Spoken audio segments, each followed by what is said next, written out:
We have always been fascinated with the idea of our species gaining the traits and strengths of other animals. From the ancient myths of the Minotaur and centaurs to the controversial scientific experiments of the 20th century, the quest to merge human and animal characteristics has captivated our imagination and driven us to explore the boundaries of biology.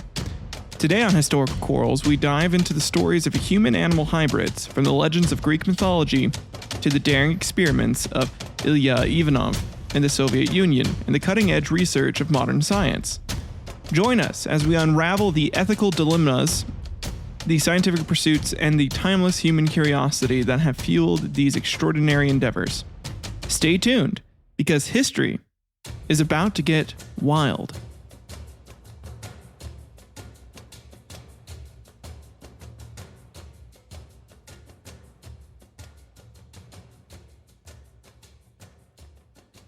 Welcome back to Historical Quarrels. I'm your host, Tyler Eckhardt. Super happy to be back this week with a full episode. Sorry again about last week, just needing to take some extra time there and just wanted to do at least something for you and have a short story. Today we're going to go over the full extent of everything that I'd researched and prepped essentially for last week, but this time with a bit more. So today we'll be going over the history of humanity's fascination with like human-animal hybrids, the essentially what is the journey to humans trying to gain those traits, trying to actually like make some of those myths into reality, or times where humans have thought that was actually possible just by interbreeding, and a couple different stories there. Just some interesting. Just an interesting collection of stories, essentially, about that today. So we'll be going over that. And then next week, we'll kind of be going back into the regular episodes again, the regular routine of just, picking a subject and really deep diving into like either a quarrel or a battle. Again, this is more or less just humanity's quarrel with nature, trying to make nature do what it wants. That being said, I don't have a lot of announcements for today, so let's go ahead and just dive right into it, shall we? You are listening to Historical Quarrels. The pursuit of human-animal hybridization.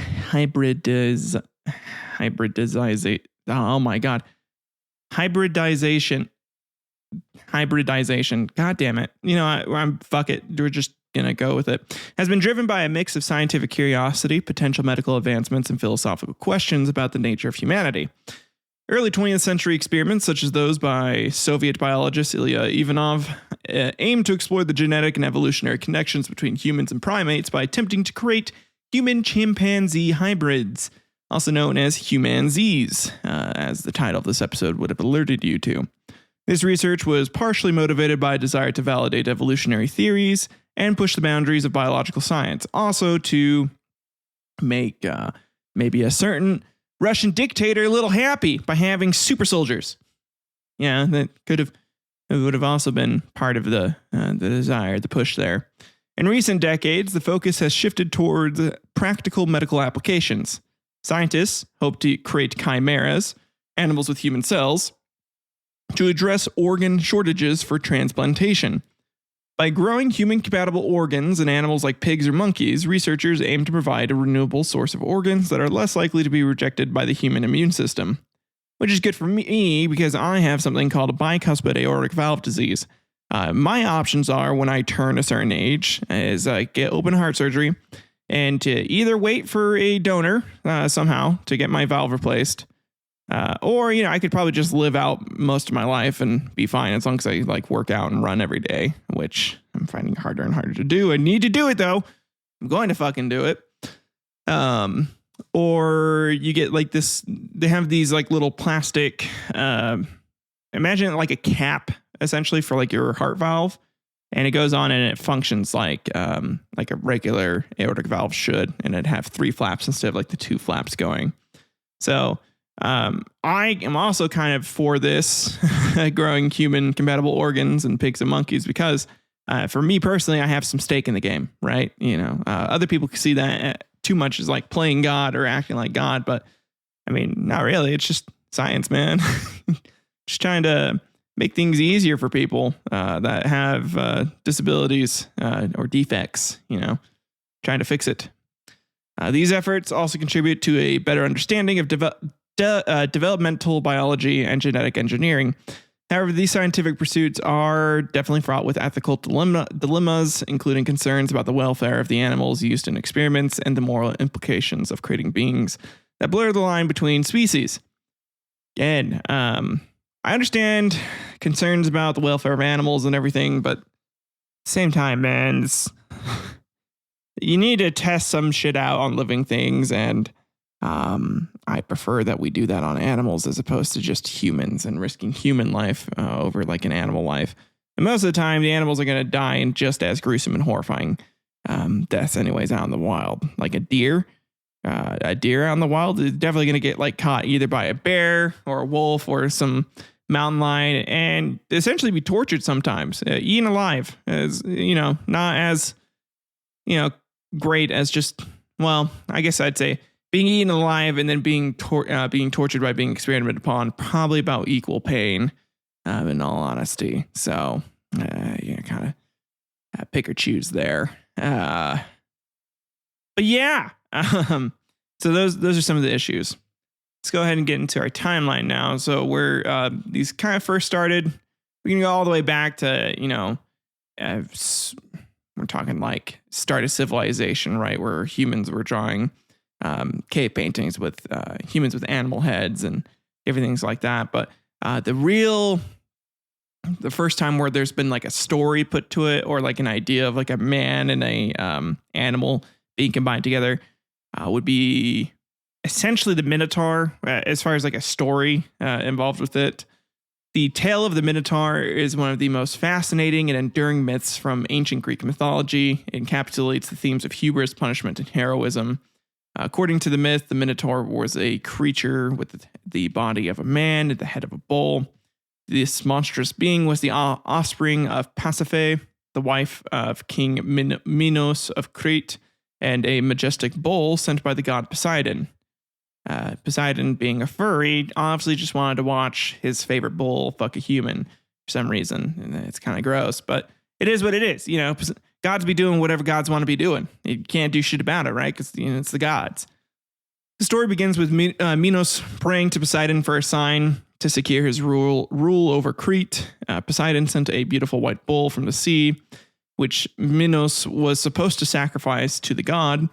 However, enchanted by the bull's beauty, Minos kept it for himself and sacrificed another bull instead, incurring Poseidon's wrath. And so, in retaliation for not sacrificing the white bull, Poseidon was like, I'm gonna make your wife fuck the bull. So he cursed Pasiphae to fall madly in love with the bull, and consumed by her unnatural desire, Pasiphae sought the help of Daedalus, a skilled craftsman and inventor. Daedalus constructed a hollow wooden cow covered in real cowhide, in which Pasiphae concealed herself to consummate her union with the bull. So she fucking catfished the bull to get laid by it. And the result of this union was the Minotaur, a hybrid creature that was neither fully human nor entirely beast.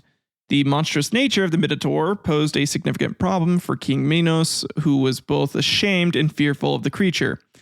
To contain it, Minos ordered Daedalus to construct an elaborate labyrinth beneath the palace in Knossos, a maze so complex that no one could escape it. The Minotaur was kept in the labyrinth and fed with human tributes sent from Athens. The tribute was a form of penance for the death of Minos' son, Androgeos, who was killed in Athens under suspicious circumstances. Every 9 years, 7 young men and 7 young women from Athens were sent to Crete to be devoured by the Minotaur. This gruesome cycle continued until the hero Theseus volunteered to be part of the tribute. With the help of Ariande, oh my god, fucking Greek names, Ariadne, Minos' daughter, who fell in love with him, Theseus managed to navigate the labyrinth. Ariadne Ariadne provided him with a ball of thread, which he used to mark his path inside the maze. Theseus ultimately confronted the Minotaur and killed it, freeing Athens from its horrific obligation. Ovid's Metamorphoses and other classical sources provide rich details of this myth. Ovid was a Roman poet, is one of the primary sources that document the story of the Minotaur and Theseus. His works are a blend of myth and literature, providing not only just a recounting of the events, but also exploring the psychological and emotional underpinnings of the characters involved. And the labyrinth itself was a symbol of intricate and inescapable complexity that has fascinated historians and scholars that have, tried to, understand the deeper meaning of these stories. It is often interpreted as a metaphor for the human condition, with the Minotaur representing the darker, untamed aspects of human nature.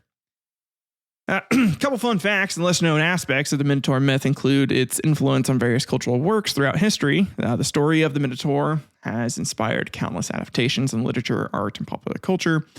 For example, Jorge Luis Borges, an Argentinian writer, was particularly fascinated by labyrinths and frequently explored themes of infinite mazes and mythical creatures in his works.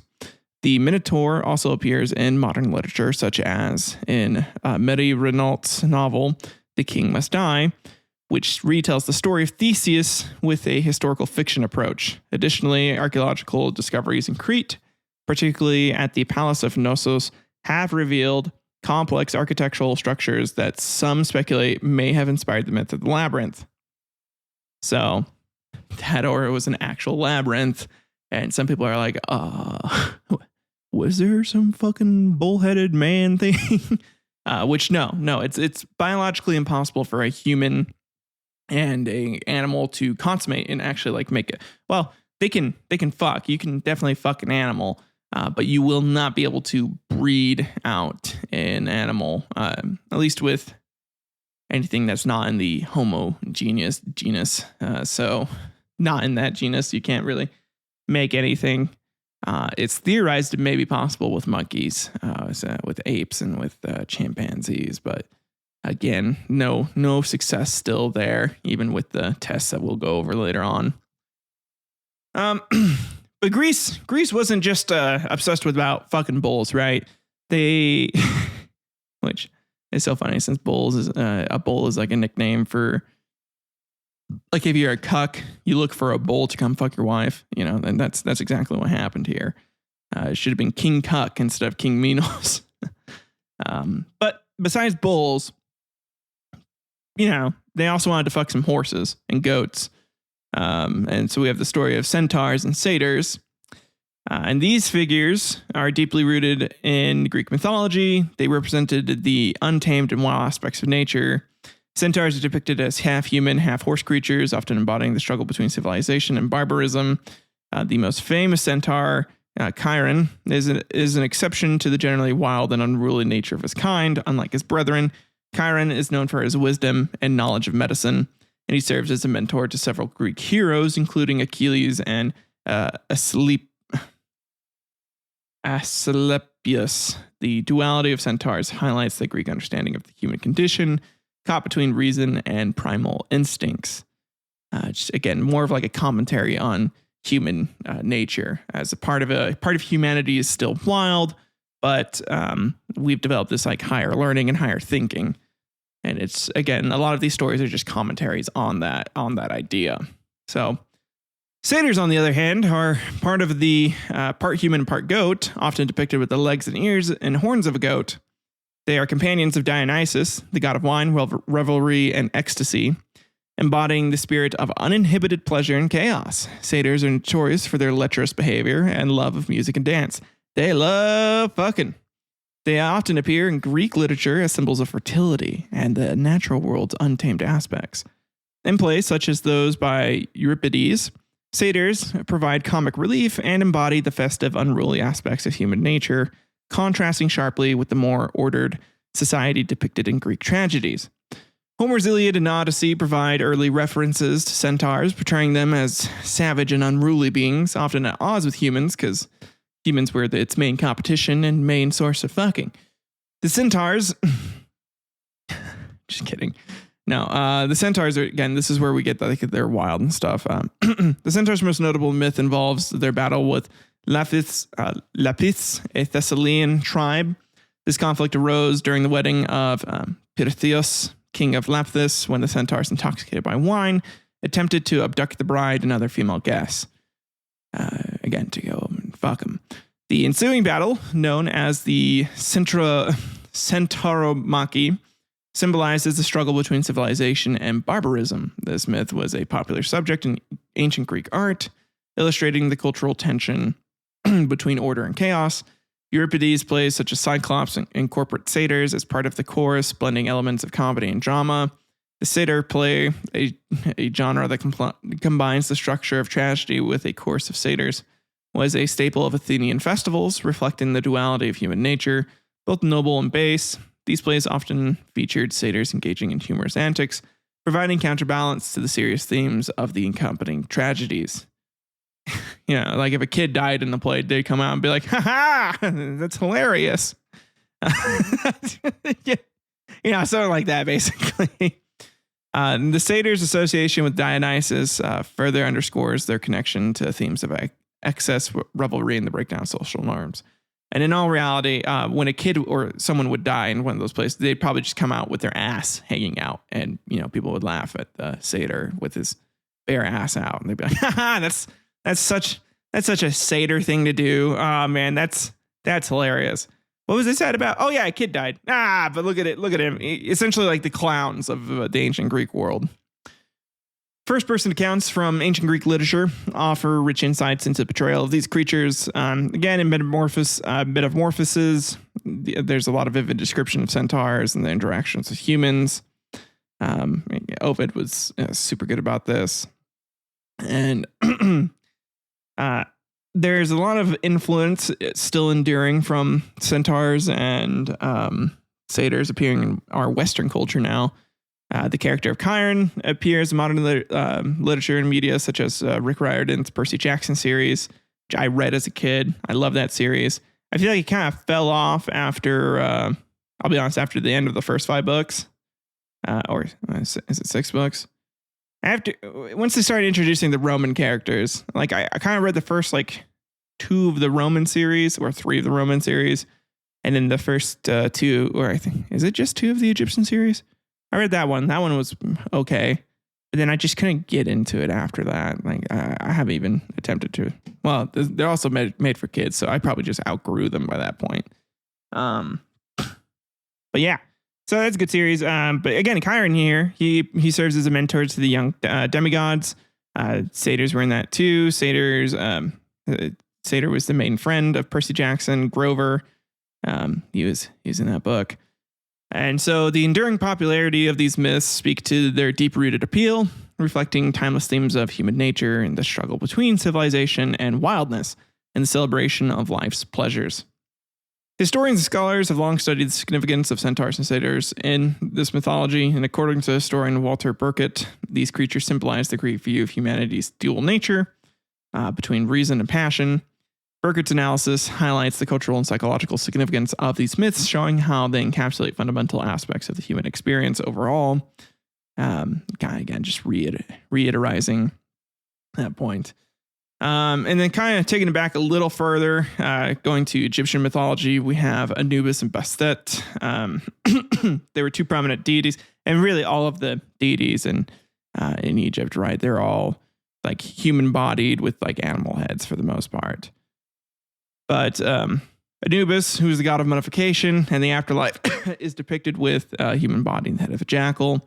His association with mummification stems from his role in embalming and guiding souls to the afterlife. He's often depicted performing the weighing of the heart ceremony, which is a critical process in the journey to the afterlife, where the heart of the deceased is weighed against the feather of Ma'at, the goddess of truth and justice. If the heart was lighter than the feather, the soul could proceed to the afterlife. If not, it was devoured by the monstrous Amit. Think like Cerberus, essentially.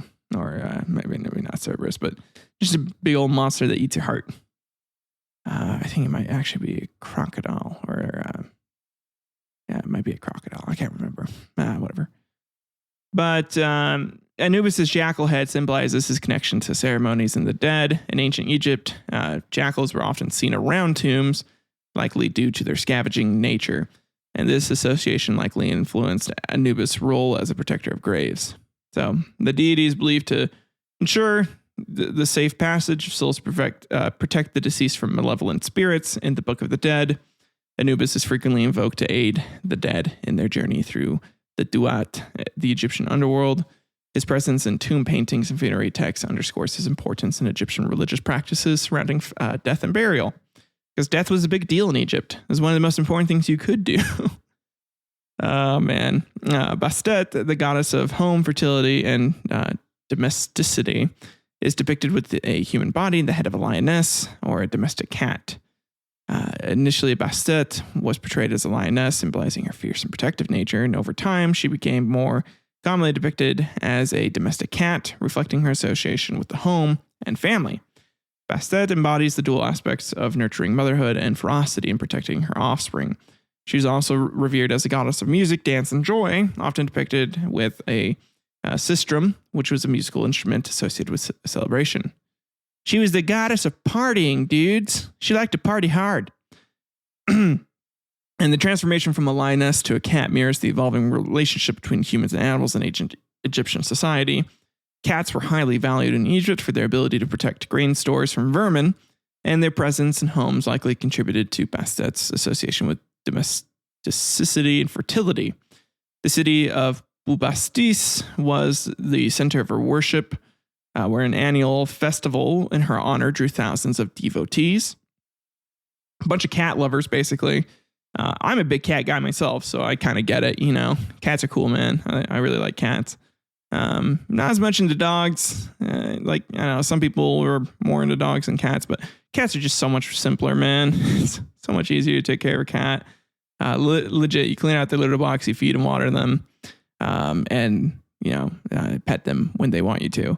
Whereas a dog, you pick up the shit and everything, take them out. You have to take them out on walks. You have to sure they're getting enough like socialization. You have to, you know, make sure they're not going to piss all over your carpet. You have to like teach them where to potty. A cat usually just comes like pre-programmed, knowing to go shit in dirt, basically.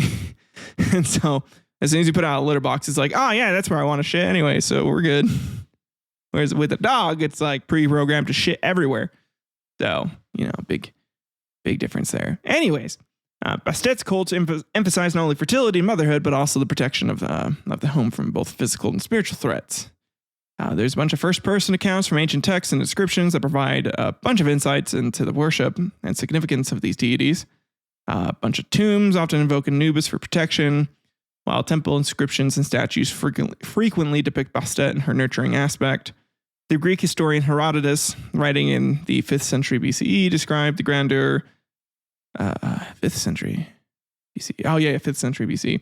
Grandeur of Bastet's festival at Bubastis, noting the joyous celebrations and the large number of pilgrims who participated in the festivities. I thought it was like 5th millennium for some reason, like 5000 BCE, but I was like, that's super wrong. But no, 5th century, 500. That makes sense. Historians and Egyptologists have extensively studied Anubis and Bastet, highlighting their roles in Egyptian religion and culture. Again, and there's a bunch of other gods as well, like Ra. All of their gods, really. All of the gods had some sort of animal aspect to them, and the animal had significance. And again, for back in the day, it was less about trying to embody like the strengths. Besides the Greeks were the main ones who are like, yeah, so centaurs have like the ability of reason like humans, and the speed of a horse, or the madness of a bull, but the versatility of like a human body. I don't know. I do know. It's fucking crazy, man. And they're kind of like the first ones to really try to intermarry or like have humans be boning animals. The Greeks were all about that. Zeus has a swan. Zeus has any animal, basically, fucking a bunch of different kings' wives, because he liked to cuck kings in particular. That's just his favorite pastime to do. He also liked to cuck his wife, Hera. And I know I didn't mention a lot of that, but I feel like that would be like a whole episode. It's just like Zeus cucks. maybe that'll be my next short episode. It's just a list of every time Zeus has cucked someone. Comment below if you guys want me to do that. I'll make a whole video. I'll make a tier list even. It'll be like, listen, when Zeus cucked and made Heracles, this was A tier because he didn't get away with it. Or I don't know, different things. When he made Theseus, that was S tier. Something like that. So again, and for Egyptians, a lot of it was just reverence and animals being symbolic of different aspects of their spiritual journey for Egypt. And again, the Greeks were a bit more grounded in reality. Well, I shouldn't say reality. They're less concerned about death and more concerned about making cool shit or thinking about like, oh, what if like humans and other things boned? So, and there we go. Now, here are the first real historical instances where people think human animals have interbred or people like made some sort of monstrosity. So we go to the first count. The first count that I could find was Gerald of Wales. He was also known as Giraldus Cambrensis. He was a medieval clergyman and chronicler who traveled extensively and documented his observation in various works. One of his most famous writings is Topographia Hibernica, or Nisa, or yeah, probably Hibernica, is a detailed account of his travels in Ireland during the 12th century. This text provides a fascinating, albeit often sensationalized view of Irish society, culture, and landscapes from the perspective of an outsider. Among the many vivid description and tales in Topographia Hibernica, Gerald claims to have witnessed a disturbing and bizarre ritual involving bestiality. According to Gerald, during his travels in Ireland, he encountered a pagan ritual in which a man was observed having intercourse with a horse. Good old-fashioned Irish horse fucking. Where the Southerners got it from, you know. The ritual was purportedly part of a fertility rite intended to ensure the prosperity and fecundity of the land and its people. And Gerald's account is not only a reflection of the superstitions and practices he attributed to the Irish, but also serves as a critique of what he perceived as the backward and uncivilized customs of the people he encountered. And I don't get his point here. I have no idea what's so backward about, you know, good old horse fucking. I think it's perfectly normal and definitely, you know, fun activity to do. I think that, you know, if we went back to horse fucking out in public and during our rituals to invoke some Celtic god to bless our fields, we live in a much happier society. But, you know, we can't always get what we want. That's why I do my best with all my pagan friends to ensure that they are fucking as many horses as they possibly can, because I want centaurs. Okay. Also forgot to add one of the true first accounts of human interbreeding to make a human animal hybrid would have been Alexander the Great's father. If you remember from that episode, when I brought up his centaur breeding program. Oh man. I should have included that as one of my main sources from myself. I source myself as where I get my facts from. It's all in my head. Okay. Anyways, his writings are filled with similar accounts that blend observation, hearsay, and moral judgment, making it challenging to discern fact from fiction. So we don't know if this is, you know, true or not. And if they were and according to him, the ritual would have been to try and essentially make a centaur, a human horse hybrid. And Gerald's writing provide a unique, though biased, perspective on medieval Irish culture, making the Irish seem to be backwards and weird fucking people. His accounts were meant to shock and intrigue his audience, composed mainly of the English and Welsh elite. The story of the man and the horse is a prime example of how Gerald sought to portray the Irish as barbaric and in need of reform and civilization brought by the English. His depiction of such rituals was likely exaggerated or entirely fabricated to serve his narrative and the political objectives at the time, which aimed at justifying the English conquest and colonization of Ireland. So there's also that. It probably honestly didn't happen. It's probably just more British propaganda to shit on the Irish, because they love doing that, right? And they still kind of love shitting on the Irish. Not as much, but definitely still love doing that. And so historians view Gerald's accounts with the critical eye, acknowledging his contributions to medieval literature and ethnography, while also recognizing his biases. According to historian Robert Bartlett, Gerald's works are invaluable for their detailed depictions of medieval life, but they must be read with an understanding of his agenda and the context in which he wrote. Bartlett notes that Gerald often used hyperbole and moralistic tones to emphasize the otherness of the cultures he described, reflecting the ethnocentric attitudes of the era. As the British were the superior race, damn it. they like to think of themselves as superior to us horse-fucking folk, but how could they? That's a terrible accent, I'm sorry. Fun facts about Gerald Wells include his remarkable persistence and ambition. Despite being passed over for the position of Bishop of St. David's multiple times, Gerald continued to write prolifically and travel extensively. His works cover not only Ireland, but also Wales, and they include descriptions of geography, folklore, and the natural world. His ability to weave together observation, myth, and political commentary makes his writings both entertaining and informative, albeit with a need for cautious interpretation. You can't take everything that he says with you got to take it with a grain of salt, essentially. It's not... If you read it, it's a bit more of a fun time, a bit more of a fun read, because you're gonna look at it and be like, oh, that's cool. But a lot of it's just, again, it's what the Romans did, just a bunch of needless. I guess I wouldn't have to say needless, but just a bunch of exaggerations, really. In Topographia Hibernica, Gerald's vivid imagination and penchant for storytelling come to the foray. While his accounts provide a window into the medieval mindset and the perceptions of different cultures, they also reveal more about Gerald himself and the society he represented. His works are a testament to the power of narrative in shaping historical and cultural understanding, illustrating how facts can be intertwined with fiction to serve broader social and political purposes. It really let the British and Welsh elite get away with a lot when it came to Ireland. Because everyone that read his accounts saw them as just a bunch of weird old horse fuckers. They were like, that's weird. It's weird that they're fucking the horses. How dare they? We must abolish them. We can't let other people be horse fucking. That's only for the British and Welsh elite, damn it. We should be the only horse fuckers here. And that's essentially what happened. And then in the 11th century, we have the story of Count Guillielmus.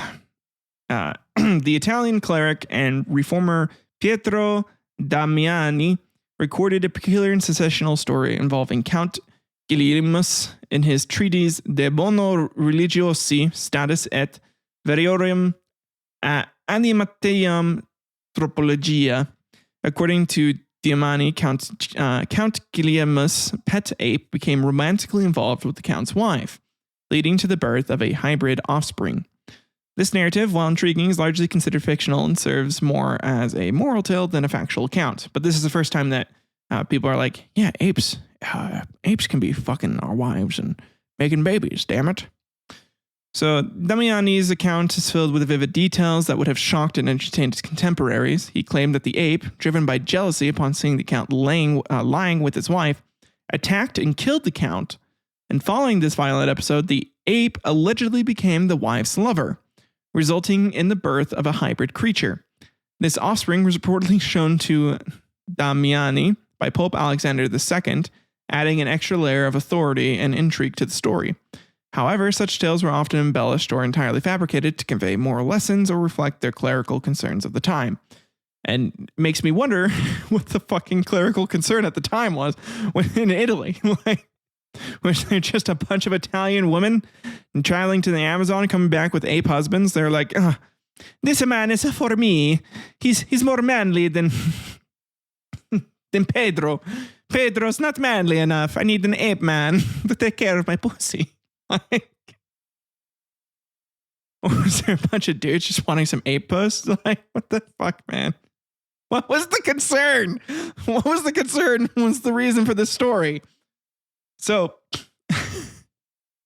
and so the story of Count Guillielmus and the ape is a reflection of the medieval fascination with monstrous births and the boundaries between species.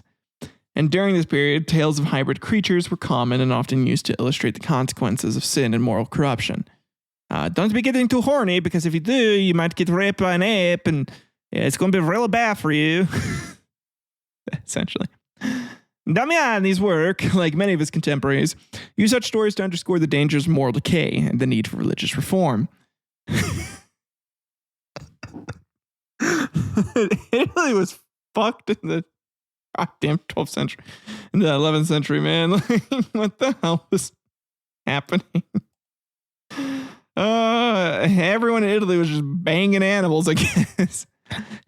No more bestiality. We can't be allowing this to happen. My wife just fucked a horse again, and I can't compare it to a horse. It's unfair. They have a biological advantage. Oh my God. Well, he was a priest, so he didn't have a wife, but still. He's like, all the young choir boys that wanted to fuck the horse. Oh man. Okay. I'm gonna chill out there. But again, this account serves as a cautionary tale about the dangers of succumbing to base desires and the chaos that can result from breaking natural and divine laws. Even though the couple was married and the ape clearly just attacked and, raped the count's wife after he killed the count. And the count's wife was just, super cool with that, I guess.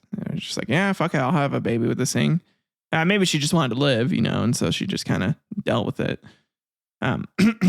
So clearly historians view Damiani's story with skepticism, saying that it was a part of a broader medieval genre of moralizing tales rather than a factual report. And according to historian Joyce E. Salisbury, such stories were not uncommon in medieval literature and were often used to explore themes of human-animal boundaries and the consequences of transgressing social norms. Again, though, it's like the count's wife didn't even fucking cross any social norms. She kind of got forced into the situation after her husband was killed in front of her. Like, that one just makes less sense to me. It's like, what? So you bang your husband in front of an ape, and that's bad. You can't be having sex in front of other people. I don't know. Not expect to get killed or raped afterwards. Like, what? What is the moral justification here? I don't understand. Salisbury notes that these narratives were a way for medieval writers to grapple with complex and moral ethical issues. It's not that complex, though. So they use exaggerated and fantastical elements to make their points. What was complex about not fucking an ape? What? What do you mean?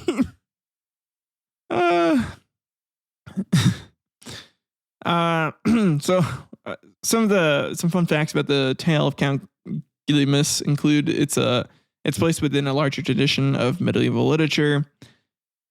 There's a couple other accounts within here. The fascination can be seen in other medieval texts that describe similar hybrid creatures, often with a mix of horror and wonder. There's ones with, again, horses, ones with dogs, just a bunch of different ones I was able to find. But this is just one of the main ones. Pietro Damiani himself was a prominent figure in the church reform movement of the 11th century. He was known for his rigorous asceticism and his efforts to combat corruption within the clergy. His writings, including De Bono Religiosi Status et Verium Animatium Tropologia, were aimed at promoting a strict moral code and highlighting the dangers of moral laxity. The story of Count Guillielmus and the ape, while fictional, served to illustrate the broader themes of his work and the moral imperatives of his time. Through this tale, Damiani sought to convey the importance of maintaining moral natural order. Again, don't be fucking the apes or the horses or the dogs. It's a very wrong, okay? Using the dramatic and sensational to capture the attention of his audience and underscore his message. It's a way to get noticed. And here we are finally to George Spencer of 1642.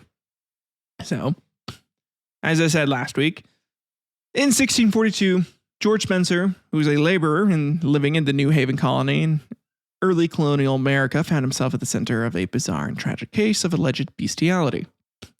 The colony, part of what is now Connecticut, was deeply influenced by puritanical laws and moral codes, which were strictly enforced. Spencer, who had a physical deformity, was accused of having sexual relations with a sow after a deformed piglet was born.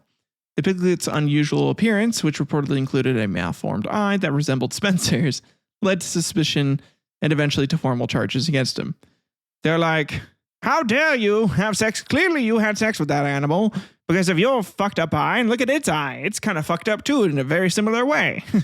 And we all know that you're a pig fucker, George. Little Georgie, you little pig fucker.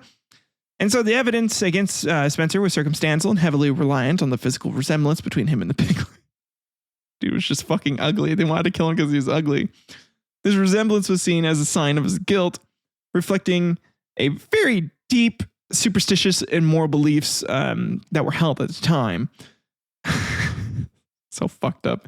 You're an ugly motherfucker, so we're going to kill you, basically. And you don't believe in God, and that's real bad. And such cases were not uncommon in the 17th century, where unexplained deformities in animals were often attributed to human sin and moral corruption. Basically, if you were an ugly motherfucker and some animal that you lived nearby gave birth to a deformed looking animal, you were fucked. You were going to be accused of bestiality and probably killed. So the New Haven authorities, adhering to strict Puritan code, took the matter seriously, and Spencer was subjected to intense interrogation, which included cock and ball torture. And under the duress of these proceedings, he confessed to the crime after his balls were stepped on for about, a good solid 20 minutes, which I would probably confess to, honestly, if I was put under enough CBT. So I totally understand. Confessions obtained under duress or threat were not unusual during this time, especially in cases involving moral and religious offenses.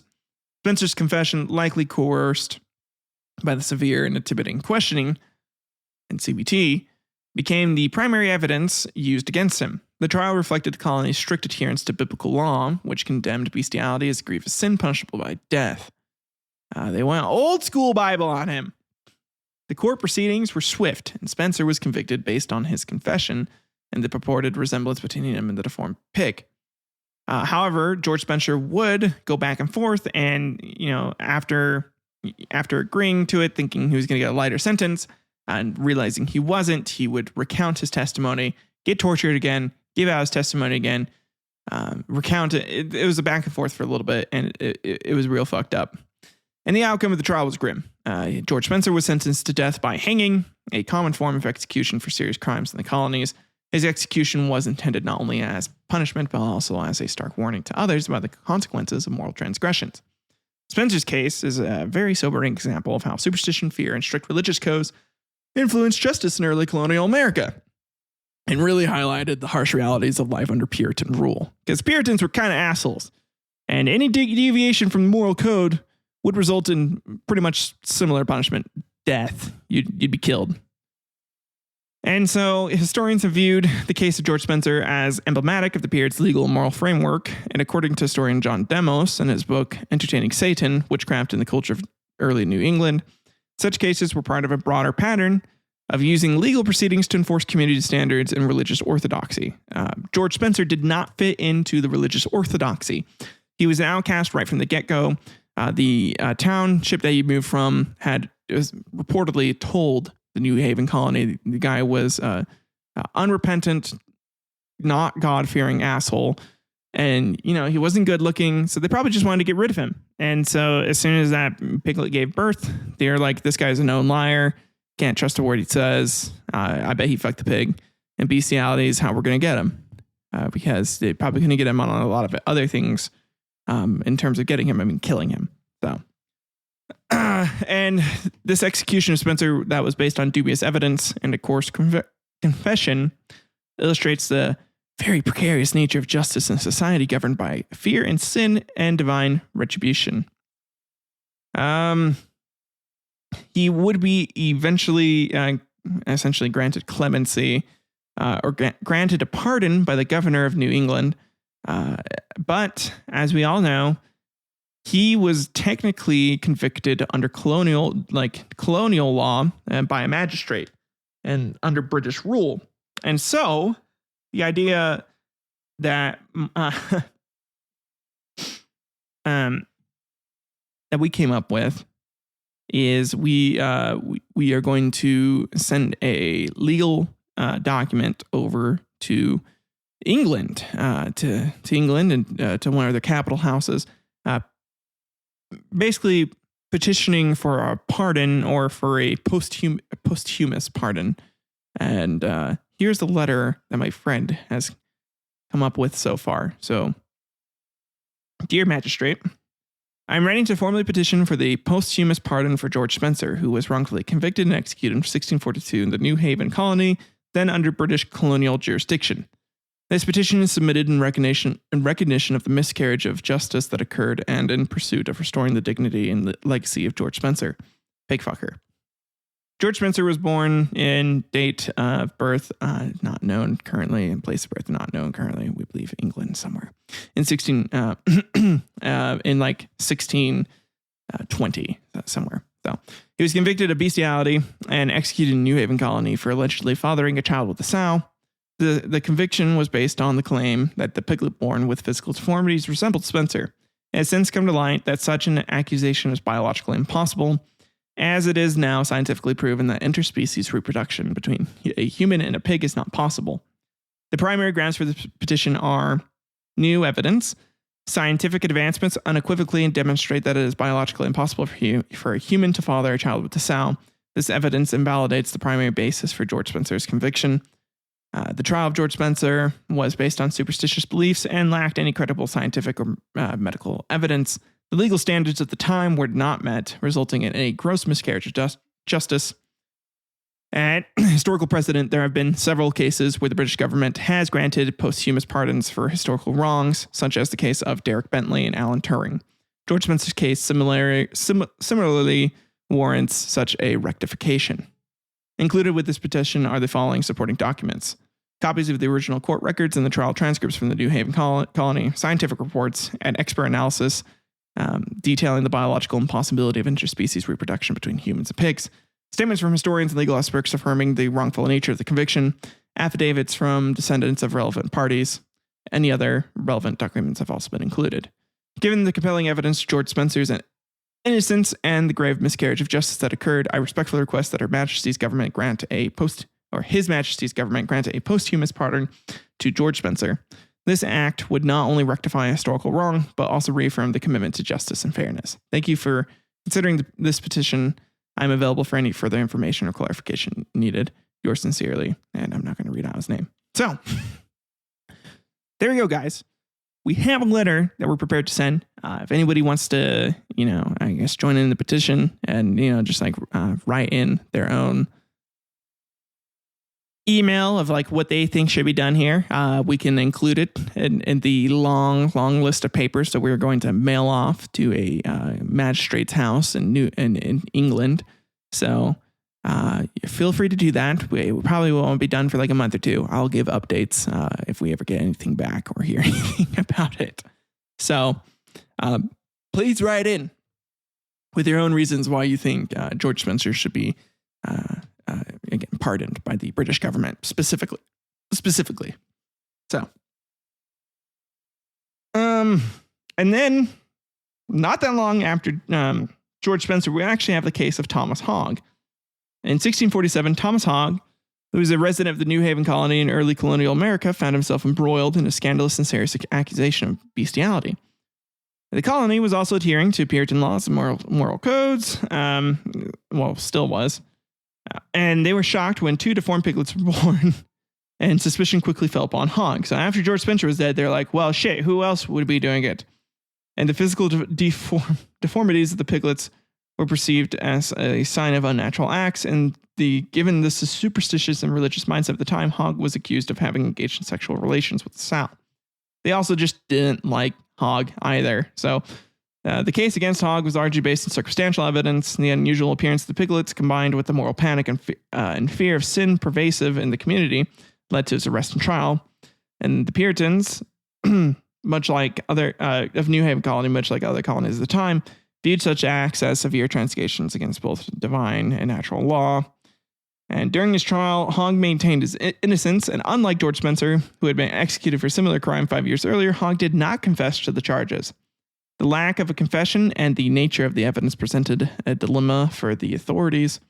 The trial records indicate that the community and the court were deeply divided on the appropriate course of action. The absence of direct evidence and Hogg's refusal to admit guilt complicated the proceedings. Even with cock and ball torture, man did not give in. He was like, listen, I did not have sex with that pig. Y'all are fucking crazy. And you guys can keep stepping on my balls if you want. So as a result, the court decided on a punishment that was severe yet stopped short of execution. Thomas Hogg was sentenced to be whipped and imprisoned. And so they whipped and beat the shit out of him. And honestly, based off of the fact that he didn't submit to the torture, he probably enjoyed it a little bit. So this punishment was just intended to serve as both a deterrent to others and a means of maintaining public order and moral discipline. And hopefully to stop them sows from having to form piglets, damn it. Hogg's whipping was a public event designed to shame him and reinforce the community's strict adherence to Puritan values. And so the imprisonment that followed was meant to further isolate him and serve as a prolonged reminder of his alleged transgressions. They're like, listen, you pig fucker, I don't care if you say you're not a pig fucker, you're a pig fucker. You're going to be in here until you realize what you did was wrong, even though you never, you keep saying you didn't do it. God damn it. Again, in a similar, historians very similar to George Spencer's case, they view this as again, just a way of New Haven colony to sort of subjugate some of its residents to these punishments and sort of to clear out any bad eggs essentially out of their group here. So unlike Spencer's case, which in an execution, Hogg's comparatively lighter sentence reflects a judicial system grappling with the complexities of evidence and confession. And this case illustrates the Puritan struggle to balance the religious zeal with the practicalities of justice. And I had a hard ass time dealing with that. Because, that's just how Puritans are, if you really want to get into it. Anyways, 1 year later in 1648, Thomas Hogg would actually end up getting convicted of having sex after being caught in the middle of the act with having sex with a pig. And there would be about 5 witnesses that say that he did it, and he would hang for that. So, however, no piglets would be born out of the union.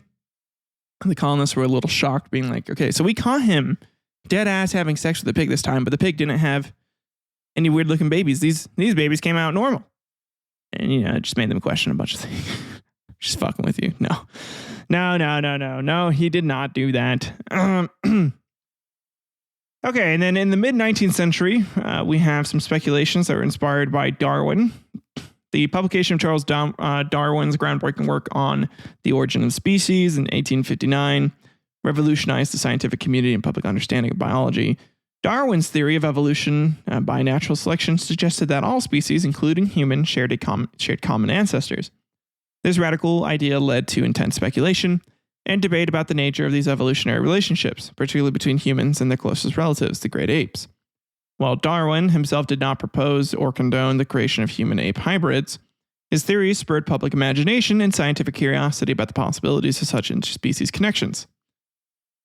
And so the public reaction to Darwin's theories was incredibly mixed, ranging from enthusiastic acceptance to vehement opposition. Because God wouldn't allow that, damn it. How dare you? And not to shit on your potatoes, Darwin, but did you forget about God? Shit like that going on, basically. Among the many questions his work raised, one that captured significant attention was whether humans could interbreed with other primates. This speculation was fueled by anatomical and genetic similarities Darwin highlighted between humans and apes. Victorian society, already fascinated by the natural world and its mysteries, began to ponder the implications of such hybridization. Though no documented I could say it fucking easily that time, hybridization, though no documented scientific attempts were made during this period. The mere possibility of human-ape hybrids sparked both curiosity and ethical concerns. People didn't really want to be fucking apes, okay?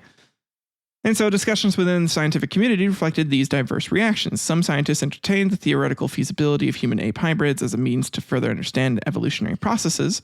For instance, Thomas Huxley, who was a staunch supporter of Darwin, used comparative anatomy to argue for the close relationship between humans and apes, reinforcing the idea that such hybridization might be biologically plausible. However, the lack of technological means and ethical considerations at the time prevented any actual experimentation. Though this would come out later that Thomas Huxley in a journal did in fact mate with a female ape. The ape, however, did crush his testicles during the act, thus causing him to cum blood, not regular semen. He would eventually need to have surgery, life-saving surgery, would no longer have balls afterwards either. And so these speculative discussions were more about exploring the limits of evolutionary theory rather than serious proposals for creating hybrids, especially after the incident. Oh. Anyone that believed that, I'm sorry. Again, I'm just having a good time here. Could you fucking imagine? However, in the broader cultural context, Thomas Huxley did not have sex with a female ape. I'm just saying that now. The idea of human-ape hybrids appeared in literature and popular media, often reflecting societal anxieties about evolution and its implications for human identity. For example, the infamous monkey trial of 1925, where John Scopes was tried for teaching evolution in a Tennessee public school, highlighted the ongoing critical cultural clash between evolutionary science and traditional religious beliefs.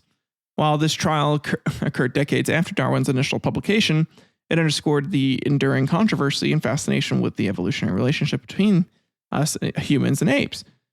So, and then historians like Adrian Desmond and James Moore, in their comprehensive biography, Darwin, The Life of a Tormented Evolutionist, delved into the profound impact of Darwin's work on the 19th century thought. They note that Darwin's theories fundamentally challenged the established views of human uniqueness and divine creation, leading to both scientific inquiry and societal upheaval. The speculation about human-ape hybrids, while not pursued scientifically at the time, was part of the broader intellectual and cultural shift that Darwin's work would instigate and would lead to in the 1920s with Ilya Ivanov. So, in the early 1920s, Soviet biologist Ilya Ivanov embarked on a controversial series of experiments aiming to create a human-chimpanzee hybrid, or the humanzee.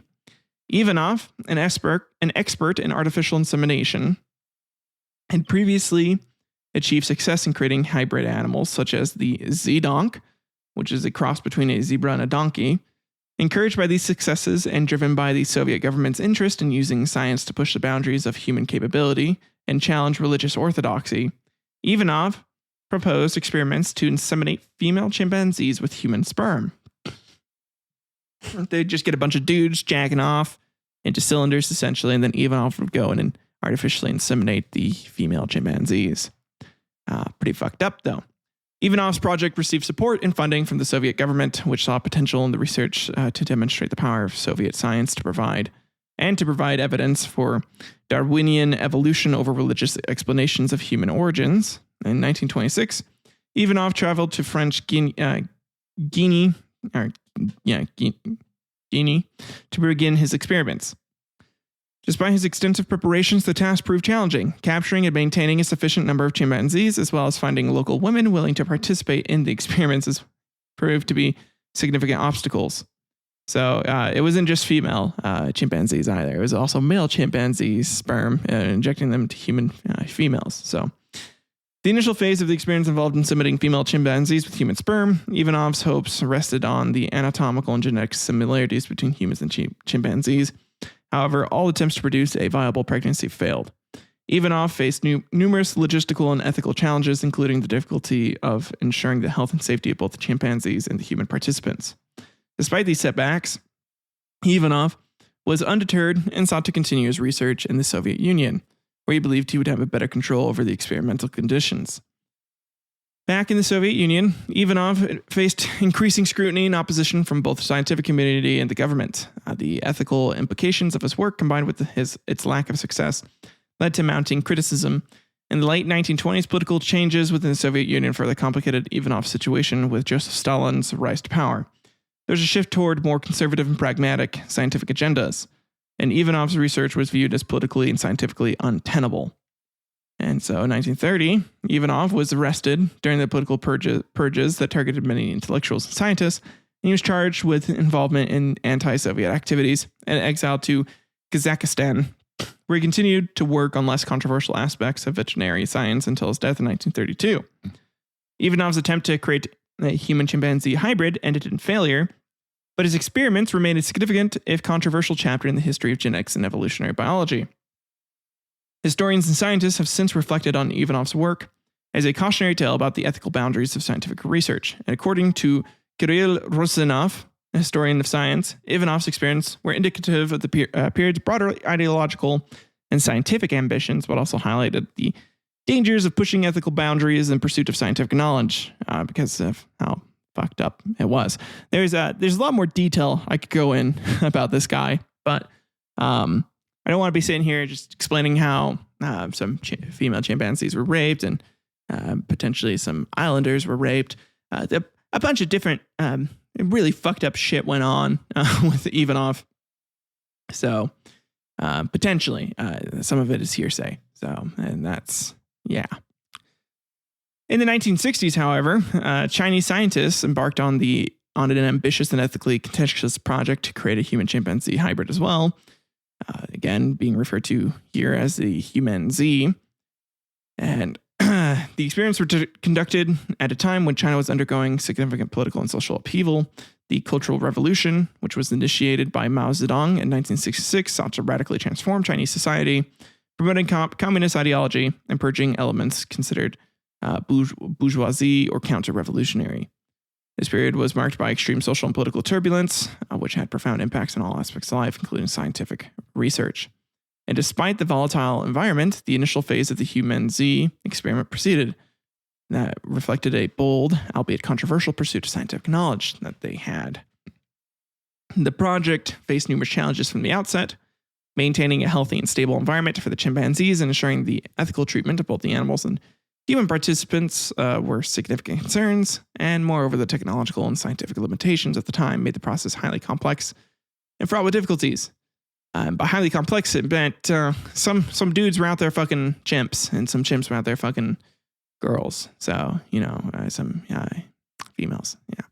And despite these obstacles, the scientists managed to inseminate a female chimpanzee with human sperm, hoping to observe the development of a hybrid embryo. However, because of the Cultural Revolution, this severely disrupted a bunch of scientific activities across China. And many scientists and intellectuals were targeted, and research institutions faced intense scrutiny and ideological purges. As a result, the human Z experiment was abruptly halted. And the political climate made it impossible to continue such controversial research, despite the fact that a chimpanzee was, in fact, officially inseminated. Like they did get them pregnant. However, the female chimpanzee that was inseminated died from neglect and lack of proper care during this period, and effectively ended the experiment.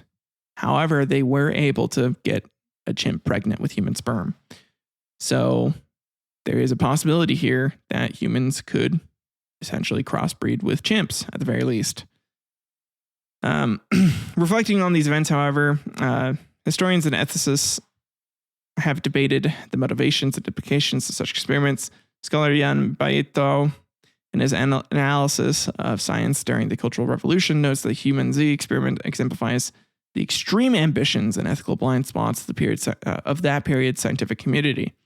Jan's work highlight how the political ideology and scientific curiosity can intersect, often with troubling consequences. The Chinese experiments of the 1960s remain a very controversial chapter in the history of genetics and evolutionary biology. It illustrated a complex interplay between scientific ambition and ethical considerations and political context. And then, in 2017, we have human-pig chimeras. Scientists embarked on groundbreaking, ethically charged experiment to create human-pig chimeras. However, this was just to grow human organs within animals for transplantation processes. The experiments were conducted by a team led by Dr. Juan Carlos Ispizua Belmonte at the Salk Institute for Biological Studies in California. The process involved injecting human pluripotent stem cells into pig embryos, which were then allowed to develop in the laboratory. The rationale behind using pigs for this research lies in their physiological similarities to humans. Pigs are already used for various medical purposes, such as heart valve transplants, which is true. That was another option, is I could have a part of a pig heart take over part of my heart for the open heart surgery that I may have to get if I don't try to, maintain my health by my 50s to 60s. Somewhere around there. We'll see. And due to the compatibility of their organs with human biology, so by creating chimeric embryos that contain cells from two different species, the researchers hope to direct the development of human cells into specific organs within the pig embryos. And this technique could potentially lead to the growth of human-compatible organs that are less likely to be rejected by the recipient's immune system. The initial phase of the experiment involved creating over 2,000 pig embryos into which human cells were introduced. These chimeric embryos were then implanted into surrogate sows and allowed to develop for several weeks. The researchers monitored the development of these embryos closely, focusing on how the human cells integrated and contributed to the formation of tissues and organs within the pig embryos. The goal was to determine the feasibility of growing functional human organs in a controlled, ethical manner. However, the research team faced significant ethical considerations. Development of human-animal chimeras raises profound questions about the moral status of such beings, the potential for unintended consequences, and the humane treatment of the animals involved. To address these concerns, the embryos were terminated at an early stage of development, typically around 28 days, before the formation of complex organs or nervous systems. They got the abortion treatment. The approach was intended to balance the scientific goals of the research with ethical responsibilities, so ensuring that the embryos did not develop to a stage where they might experience pain or suffering, which is fair. They just wanted to see how human cells would interact there. And the outcome of these experiments provided very valuable insights into the potential and limitations of human-animal chimeras. While the human cells were found to survive and integrate within the pig embryos, the level of integration was relatively low. This indicated that significant challenges remained in optimizing the conditions for human cell growth and differentiation within a pig host. Nonetheless, the research represented a critical step forward in the quest to develop viable human organs for transplantation. Reflecting the implications of this research, bioethicists and scientists have engaged in extensive discussions about the future of human-animal chimera research. And according to Dr. David Resnick, a bioethicist at the National Institutes of Health, the creation of a chimera poses very complex dilemmas that require careful consideration and regulation. He emphasizes the importance of developing clear ethical guidelines to govern such research, balancing the potential benefits for human health with respect for animal welfare and moral concerns as well. And then in 2019, we have some human monkey chimeras that start to take place. So, and these ones, again, they would stop well before the formation of complex structures such as the nervous system or organs. And the research would yield important findings. The integration of human cells into monkey embryos demonstrated that it is possible to create human primate chimeras, albeit with low efficiency. The human cells survived and began to differentiate within the embryos, but achieving high levels of integration and functional development remains a significant challenge still. We could, in theory, create actual human monkey chimeras. It is complete based off of this research and evidence that was done by this team. Humanzees are entirely possible. And that is where we are going to end today's episode.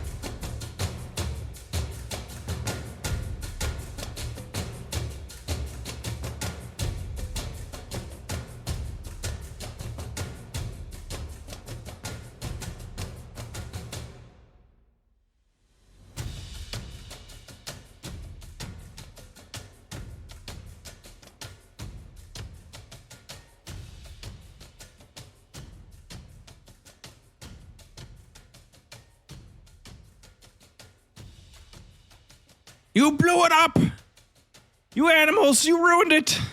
However that goes from Planet of the Apes.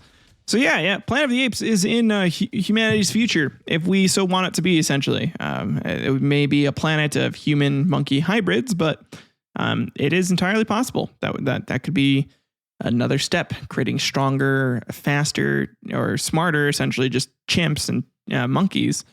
Or if you want to think about it that way, just creating stronger humans with like monkey-like strength, essentially, but with the higher functioning thought and reason of a human brain. I mean, that's kind of nuts to think about. So yeah, there's that.